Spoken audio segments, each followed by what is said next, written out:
Assalamualaikum, sekarang kita ada Pro 2 Beza. Yang ini abang nak masuk brake depan.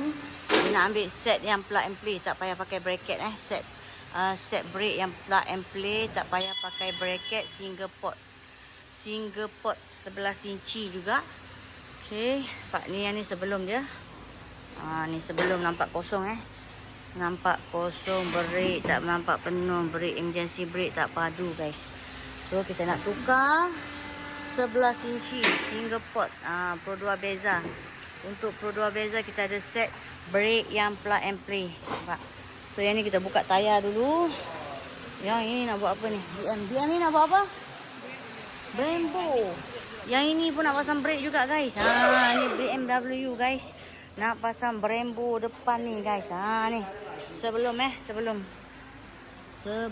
dia nampak single port. Brake tak padu lah ni. Brake tak padu, emergency brake tak selamat ni. Ni.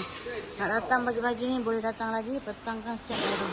So yang ni untuk Wellfire XL50 tadi, dia punya extra bush kita dah siap press. Sekarang ni nak pasang saja. So yang ini suara ni Saga. Dia ni belakang nak buat apa?